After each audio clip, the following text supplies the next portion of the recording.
Assalamualaikum warahmatullahi wabarakatuh. Moderasi beragama adalah proses memahami sekaligus mengamalkan ajaran agama secara adil dan seimbang. Proses tersebut seyogyanya diajarkan dan diterapkan dalam berbagai aspek kehidupan. Moderasi beragama harus diperkuat dalam semua bidang, mulai dari pendidikan, sosial, hingga ekonomi. Ketika negara mengangkatnya sebagai prinsip, diharapkan seluruh aspek kehidupan harus dilandasi dengan asas moderasi beragama.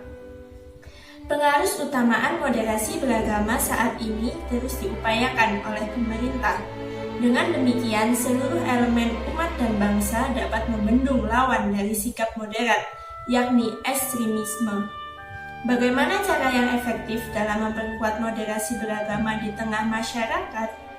Moderasi beragama bisa juga didefinisikan sebagai sikap atau tindakan yang lebih mementingkan kepentingan bersama daripada kepentingan kelompok atau golongan.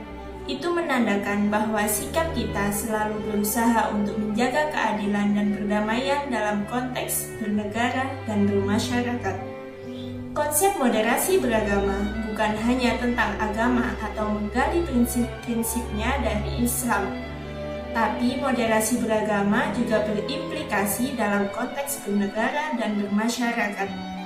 Jadi, moderasi beragama bukan hanya dari agama Islam, melainkan juga terkait tata cara hidup dalam suatu negara.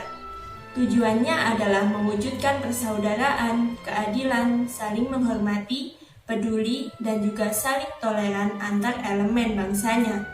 Indikasi moderasi beragama adalah menerapkan prinsip-prinsip yang mengetengahkan perdamaian. Cara-cara untuk mencapai perdamaian itu adalah dengan toleransi, saling menghormati, dan saling peduli. Kalau dalam konteks negara, kita harus menjaga perdamaian, stabilitas, serta membangun dan berkontribusi positif dalam pembangunan nasional, baik laki-laki, perempuan, generasi muda, maupun yang senior. Kita semua harus sama-sama menjaga keutuhan negara dan kesejahteraan bangsa. Bagaimana seharusnya peran negara dalam merawat kerukunan? Moderasi beragama yang diterapkan negara adalah menghormati semua agama. Tidak ada diskriminasi terhadap suatu agama. Kemudian, moderasi beragama itu menjadi prinsip utama dalam pembangunan nasional dan dalam kehidupan bermasyarakat dan berbangsa. Bagaimana dunia kampus menjadi benteng moderasi beragama di tanah air? Saya kira sangat wajar dan sangat kuat sekali kalau semua kampus bisa menjalankan moderasi beragama. Tidak hanya di perguruan tinggi keagamaan Islam negeri atau swasta. Sama dengan prinsipnya tadi, semua kementerian harus menjalankan moderasi beragama dalam melaksanakan program-program kerjanya untuk pembangunan sosial. Jadi, semua kampus juga bisa menerapkan moderasi beragama.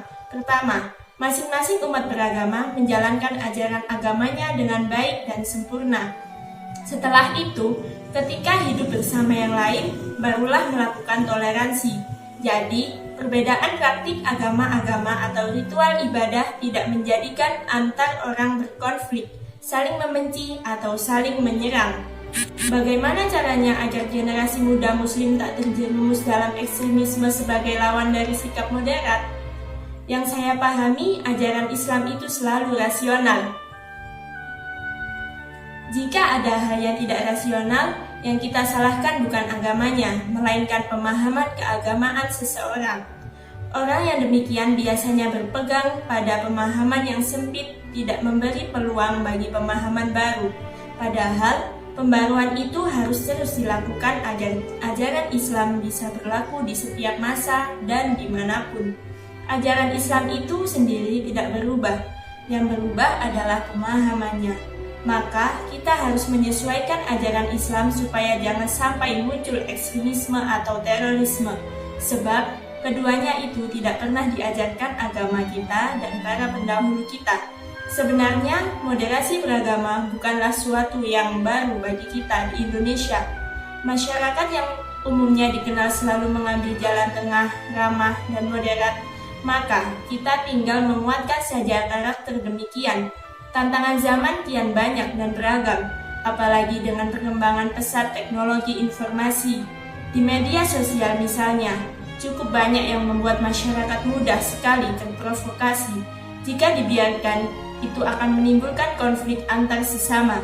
Disinilah sekali lagi pentingnya menguatkan sikap moderat. Ayo bersama kita mewujudkan sikap muslim moderat untuk menuju Indonesia yang lebih tangguh. Saya Dian Silva Rahmalia dari Program Studi Kimia UIN Maulana Malik Ibrahim Malang. Wassalamualaikum warahmatullahi wabarakatuh.